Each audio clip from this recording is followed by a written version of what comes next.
नमस्ते फ्रेंड्स। आज हम पढ़ने वाले हैं इवोल्यूशन का जो हमारा टॉपिक होता है जैव विकास, जिसको कहते हैं बायोलॉजी का इंपॉर्टेंट टॉपिक होता है, उसको हम आज शुरू कर रहे हैं। पहला जो इवोल्यूशन जो होता है उसके लिए हमारा जो शब्द है, प्रश्न है, वो है इस इवोल्यूशन का शब्द किसने दिया है। इवोल्यूशन का जो शब्द है वो किसने दिया है, स्पेंसर ने दिया है। दूसरा जो शब्द है वो है यूनिट ऑफ इवोल्यूशन, मतलब कि यूनिट का मतलब होता है छोटी से छोटी इकाई। इवोल्यूशन की छोटी से छोटी इकाई क्या होती है, ये प्रश्न है। तो अगर आपको जैसे अलग अलग प्रकार के होते हैं, जनसंख्या है, समष्टि है, पॉपुलेशन है, वैसे जो भी शब्द हैं वो सभी क्या कहलाते हैं, इवोल्यूशन की इकाई कहलाते हैं। दूसरा जो अगला है हमारे पास, जीवन की उत्पत्ति का आधुनिक सिद्धांत। ये वर्ड याद रखना है। हमारे जो जीवन की उत्पत्ति और इवोल्यूशन का मतलब ही ये होता है कि जीवन की उत्पत्ति का मतलब आधुनिक जो सिद्धांत है वो हमारे किसने दिया है, साइंटिस्ट का नाम है ओपेरिन। क्या नाम है, ओपेरिन। ओपेरिन की एक बुक का नाम याद रखना है, ओरिजिन ऑफ लाइफ। अगला जो इवोल्यूशन का सबसे इंपॉर्टेंट जो फैक्ट होता है वो होता है स्टैनले मिलर के बारे में। स्टैनले मिलर जो साइंटिस्ट है उसके बारे में हमें ये याद रखना होता है कि इन्होंने इवोल्यूशन को लेकर बहुत ही इंपॉर्टेंट प्रयोग किए हैं, जिसके अंदर 3 प्रकार के पदार्थों का प्रयोग किया है, मेथेन का, अमोनिया का और हाइड्रोजन का। और उसका जो अनुपात होता है वो अक्सर एग्जाम में पूछा जाता है, तो उसका अनुपात याद रखना है आपको, 1:2:1:2।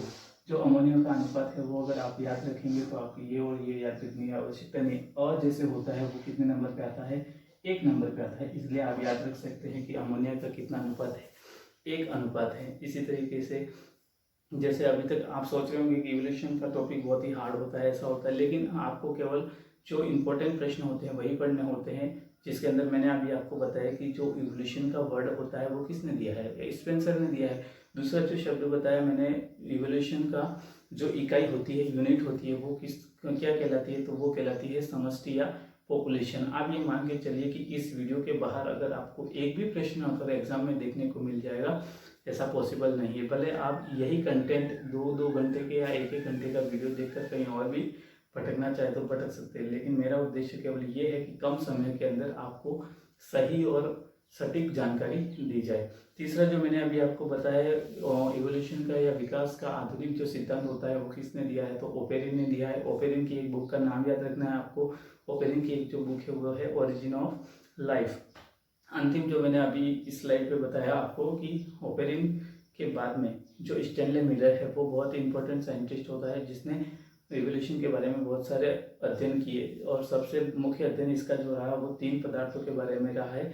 फर्स्ट जो पदार्थ है वो है, फर्स्ट जो मेथेन होता है, दूसरा अमोनिया होता है, और तीसरा क्या होता है, हाइड्रोजन। और अमोनिया से मैंने आपको बताया कि अमोनिया का जो अ होता है, जैसे अपन पढ़ते हैं अ आ इ ई से, उस तरीके से अ जो होता है वो 1 नंबर पे आता है। तो उसी वजह से हम याद रख सकते हैं कि अमोनिया का जो अनुपात है वो कितना है, 1 अनुपात। तो टोटल जो होगा वो क्या कहलाएगा, 2:1:2। विकास का जो क्रम होता है वो, विकास का क्रम क्या होता है, विकास का क्रम 3 प्रकार से यहाँ पे लिखा हुआ है, रासायनिक, जैविक और कार्बनिक। रासायनिक, जैविक और कार्बनिक। आपको ये क्रम बहुत ही इंपॉर्टेंट रूप से याद रखना है, क्योंकि सबसे पहले आपको ऐसा क्रम भी बनाने को दिया जा सकता है, विकास का क्रम क्या होता है। तो सबसे पहले आएगा क्या, रासायनिक, उसके बाद में आएगा क्या, जैविक, उसके बाद में आएगा क्या, कार्बनिक। रासायनिक के अंदर क्या आएगा, जैविक के अंदर क्या आएगा, कार्बनिक के अंदर क्या आएगा, वो हम आपको बताना है। हो सकता है हमारे पास संसाधनों की थोड़ी सी कमी हो सकती है, लेकिन जो जानकारी दी जाएगी वो बहुत ही सटीक और अलग दी जाएगी। इसलिए कंटिन्यू इस वीडियो को पूरा देखिए तथा हमारे वीडियो को लाइक कीजिए। जैसे देखिए, विकास का जो क्रम है, विकास का जो क्रम होता है वो कितने प्रकार में बांटा है हमने, 3 प्रकार के। पहला जो है वो रासायनिक है, दूसरा है जैविक और तीसरा क्या है, कार्बनिक। रासायनिक विकास कब कहेंगे, जब हम उसके अंदर देखेंगे कि उसके अंदर क्या प्रेजेंट होंगे, केमिकल। क्या प्रेजेंट होंगे, केमिकल। केमिकल के अंदर जैसे कार्बन ले सकते हैं, हाइड्रोजन ले सकते हैं, ऑक्सीजन ले सकते हैं, oxygen, nitrogen, hydrogen, ammonia, H2O, methane, CH4 जिसको बोलते हैं। एक बार तो एग्जाम में इसका फॉर्मूला ही पूछ लिया गया था, वो भी ध्यान रखना है। HCl, अमीनो अम्ल, प्रोटीन, वसा, कार्बोहाइड्रेट और न्यूक्लिक अम्ल। हम सभी जानते हैं कि इन सभी के अंदर कार्बन पाया जाता है। इसका मतलब हम इजीली कह सकते हैं कि इनके अंदर ये कौन सा रूप होगा, ये रासायनिक चेंज होगा। दूसरा जो हम देखने वाले हैं वो जैविक देखने वाले हैं, जिसके हम जीव की कल्पना करते हैं। फर्स्ट जो जीव हो सकता है वो क्या होता है बच्चा, प्रोटोबायंट। ये अगर आपने इससे पहले जैव विकास एक बार पढ़ा है तो ये टर्म्स आपने सुनी होगी, अगर नहीं पढ़ा है तो भी कोई बात नहीं, ये जितना मैं बता रहा हूँ सभी ने उतना ही पढ़ा है।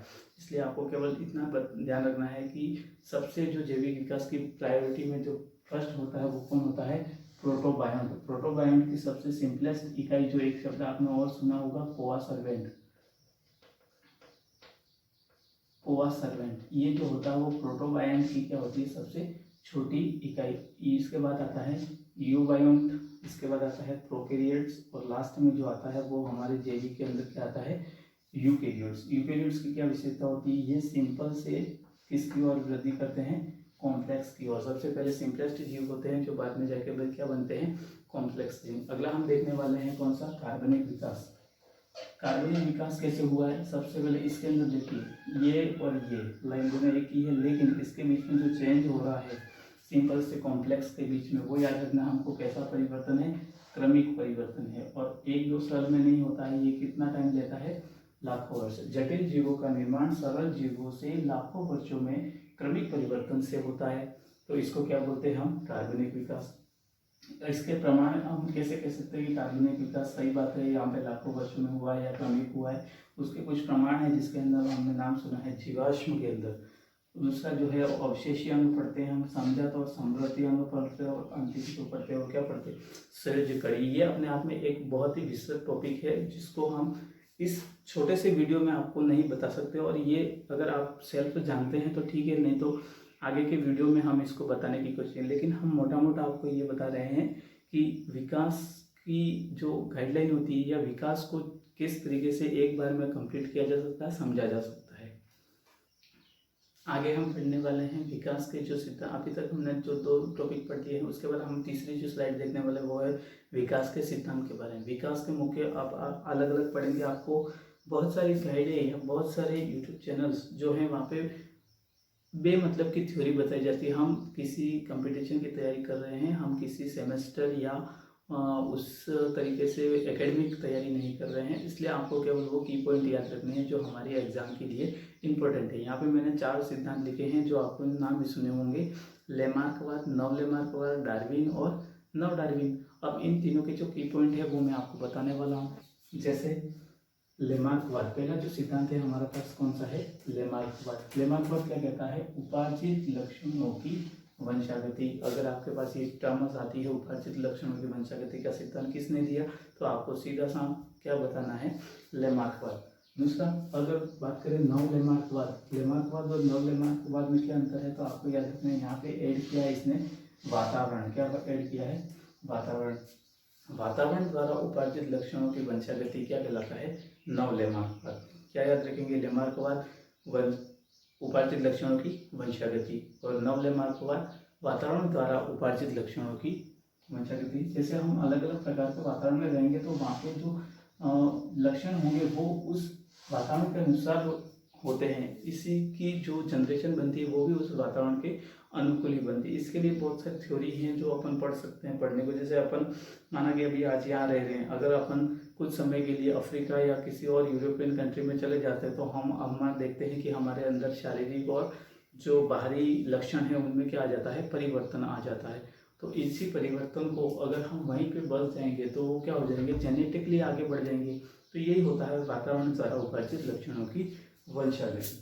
तीसरा जो है वो है डार्विनवाद। डार्विनवाद क्या होता है बच्चों, प्राकृतिक वर्ण भी कहते हैं इसको। क्या होता है डार्विनवाद, जैसे उपार्जित लक्षणों की वंशागति का सिद्धांत लेमार्क से जुड़ा हुआ है, उसी तरह प्राकृतिक वर्ण का जो सिद्धांत है वो डार्विन से जुड़ा हुआ है। इसने क्या कहा है, योग्यतम की उत्तरजीविता। योग्यतम की उत्तरजीविता का मतलब ये है कि जो जीव जहाँ पे रह रहा है अगर वो इतना स्ट्रॉन्ग होगा तभी उस जगह पे क्या कर पाएगा, सर्वाइव कर पाएगा। सर्वाइव करने का मीन्स है कि वो उस जीव की कंपटीशन में जो भी आएगा वो उस चीज क्या पा लेगा, विजय पा लेगा। इसलिए सर्वाइवल या उत्तरजीविता का जो सिद्धांत है वो किसने दिया है, योग्यतम की उत्तरजीविता का डार्विन में। डार्विन के अंदर ही इसने नव डार्विनवाद भी एक शब्द आता है जिसके अंदर इसने किसको ऐड किया है, उत्परिवर्तन। उत्परिवर्तन द्वारा योग्यतम की उत्तरजीविता। उत्परिवर्तन अपने आप में एक बहुत ही बड़ा टॉपिक है जो कि आपके सिलेबस में दिया हुआ था, लेकिन उसको भी हम अलग से पढ़ेंगे। अभी आप केवल इवोल्यूशन के टॉपिक जो मैंने आपको बताए हैं उस तरीके से तैयार कीजिए और अपने मतलब जो भी कंसेप्ट है उसको एक बार के लिए क्लियर कीजिए, ठीक है। कितने सिद्धांत बताए? 4 सिद्धांत बताएं। फर्स्ट लेमार्कवाद, नवलेमार्कवाद, डार्विनवाद और नव डार्विनवाद। सबसे पहले उपार्जित लक्षणों की वंशागति। उपार्जित लक्षणों की वंशागति का मीन्स अगर हम किसी जगह पे रहते हैं तो हमारे अंदर जो लक्षण उत्पन्न होते हैं वो उपार्जित लक्षण कहलाते हैं, और हम अगर किसी वातावरण चेंज करते हैं और वहीं पे बच जाते हैं तो वो वातावरण द्वारा उपार्जित लक्षण होंगे जो हमारे किसके अंदर चले जाएंगे, नव लेमार्कवाद में। अगला जो है वो है डार्विनवाद। डार्विनवाद का मतलब होता है, दूसरा ही शब्द है उसका कौन सा, प्राकृतिक वर्ण। प्राकृतिक वर्ण जो होता है उसके अंदर हम देखते हैं योग्यतम की उत्तरजीविता, और नव डार्विनवाद के अंदर देखते हैं हम उत्परिवर्तन द्वारा योग्यतम की उत्तरजीविता। समझ में आया होगा, आई होप। आगे हम और कुछ मिनट सब्र कीजिए, थोड़ा सा वीडियो और लंबा हो सकता है, लेकिन मैं अपने आप से बिल्कुल श्योर हूँ कि आपको इस तरीके से कोई भी नहीं पढ़ाएगा या आपको ऐसा कंटेंट मतलब बहुत लंबे वीडियो देखने के बाद मिलेगा। 100 बात की एक बात यह है कि और हो सकता है वहाँ पे मिले नहीं मिले, थोड़ी सी सब्र के बाद हम इसके जो प्री-IQ आते हैं, जो एग्जाम में पूछे गए प्रश्न हैं, उसको भी आपको प्रोवाइड कराने वाले हैं।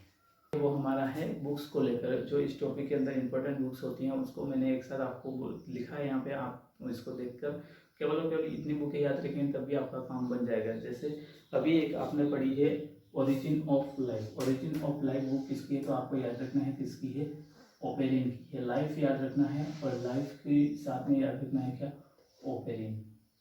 दूसरा है ओरिजिन ऑफ स्पीसीज। स्पीसीज जो शब्द है उसके याद रखना है क्या आपको, डार्विन याद रखेंगे। और उसके बाद अंतिम जो बुक है वो है फिलोसफी ऑफ जूलॉजी का, और ये किसकी बुक है, लेमार्क की बुक है।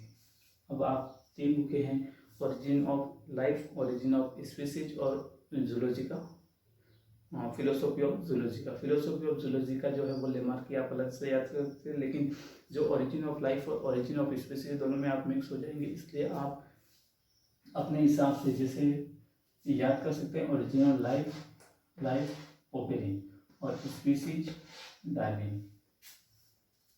अंतिम और लास्ट टॉपिक जो हम पढ़ रहे हैं इसका जो मतलब बताने के तरीके से आपको इम्पोर्टेंट हो सकता है, अदरवाइज टॉपिक बहुत लंबा हो जाएगा।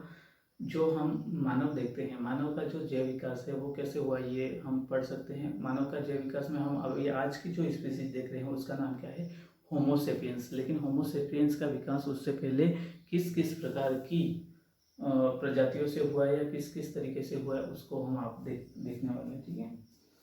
जैसे हम देखें होमोसेपियंस को मुख्य रूप से 3 भागों में देख सकते हैं। मानव का वैज्ञानिक नाम अगर आपको पता हो तो होमोसेपियंस होता है, ठीक है, होता है होमोसेपियंस। अगली जो बात है वो होमो हेबिलिस, इसका प्रीवियस हो सकता है, और होमो इरेक्टस और होमो सेपियंस सबसे क्या है, आधुनिक मानव जिसको हम कह सकते हैं। होमो हेबिलिस के अंदर आपको प्रश्न के रूप में पूछ सकता है कि सबसे पहले औजारों का प्रयोग करने वाला मानव कौन सा है, होमो हेबिलिस, होमो इरेक्टस, होमो सेपियंस या अदर कोई। तो आपको ध्यान रखना है क्या है उत्तर होगा इसका, होमो हेबिलिस। औजारों का सबसे पहले प्रयोग किसने किया है, होमो हेबिलिस ने। दूसरा जो है वो है हमारे पास होमो इरेक्टस। होमो इरेक्टस के अंदर 2 मुख्य प्रकार से मानव के अलग अलग नाम हो सकते हैं या अलग अलग जातियाँ हो सकती है। जैसे जावा मानव है, जो जावा मानव है उसने सबसे पहले आँख का प्रयोग किया। ये प्रश्न बहुत ही इम्पोर्टेंट और सरल है कि सबसे पहले आँख का प्रयोग किसने किया है। आँख का प्रयोग जो किया है वो सबसे पहले मानव ने, जावा मानव ने जो आँख का प्रयोग किया है। उसके बाद में दूसरा जो प्रश्न है वो है पेकिंग मानव। पेकिंग मानव जिसने स्वजाति का भक्षण किया। स्वजाति का भक्षण मतलब स्वजाति जो खुद ही की जाति का नाश करे और अपने भरण पोषण के लिए उसका उपयोग करे, उसको कहते हैं स्वजाति भक्षण। सबसे पहले किसने किया, पेकिंग मानव ने।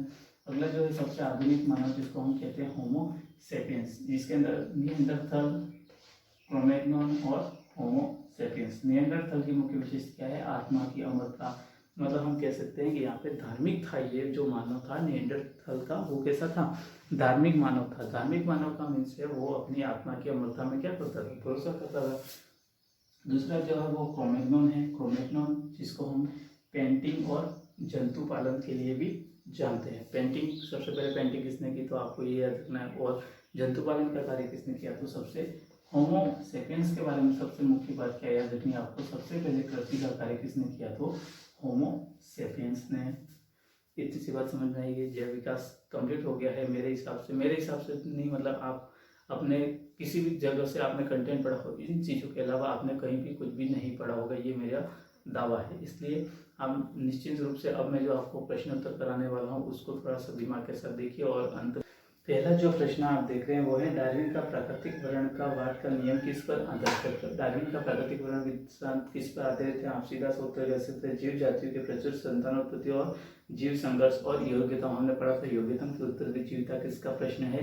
डार्विन का। दूसरा है, लेमार्कवाद का मूल आधार क्या है? लेमार्कवाद हमने फर्स्ट में पढ़ा था, 4 सिद्धांत मैंने आपको बताया था। उपार्जित लक्षणों की वंशागति क्या है? लेमार्कवाद। और नव लेमार्कवाद क्या होता है? वातावरण द्वारा उपार्जित लक्षणों की वंशागति। तीसरा प्रश्न है, फिलोसॉफी ऑफ जूलॉजी का जो बुक है वो 18 सेंचुरी 9 में छपी है, इसका लेखक कौन है? 3 प्रकार की पुस्तक मैंने बताई थी आपको, philosophy of philosophy, origin of species और ओरिजिन ऑफ लाइफ। ये जो बुक है वो किसकी है? लेमार्क की। अगला जो प्रश्न है, डार्विन ने जातियों की उत्पत्ति की व्याख्या किस आधार पर की है? डार्विन का कौन सा सिद्धांत है? डार्विन का जो सिद्धांत है वो किसका सिद्धांत होता है? प्राकृतिक वर्णन का। डार्विन के अंदर भी 2 टर्म्स पढ़ी थी हमने, प्राकृतिक वर्णन और नव डार्विनवाद। नव डार्विनवाद कैसे होगा? जब हम उसके अंदर उत्परिवर्तन को शामिल कर देंगे तो वो क्या हो जाएगा? नव डार्विनवाद। अगला जो प्रश्न है, मानव का वैज्ञानिक नाम क्या है? मानव का जो वैज्ञानिक नाम है, मानव का वैज्ञानिक नाम अभी हमने लास्ट स्लाइड पे पढ़ा है, होमो सेपियंस होता है वो वैज्ञानिक का नाम होता है। अगला जो प्रश्न है वो, जीवन के लिए संघर्ष एवं योग्यतम की उत्तरजीविता का किससे संबंध है? जीवन के लिए योग्यतम की उत्तरजीविता हमको पता है किसकी है? डार्विन की है। इसी प्रकार आप जो मैंने अभी प्रश्न कराया वो आपको प्रीवियस ईयर के प्रश्न थे, और इसके अलावा आपको कोई टॉपिक देखने को नहीं मिलेगा, इसलिए आप कंटिन्यू इस सीरीज को देखते रहिए। और आपको ये वीडियो कैसा लगा है और हमारा कंटेंट कैसा लगा है वो आप किसी और यूट्यूब चैनल या किसी भी टीचर्स के द्वारा पढ़कर देख सकते हैं, और हमें आपके जो कमेंट है वो आप हमें बताइए। धन्यवाद।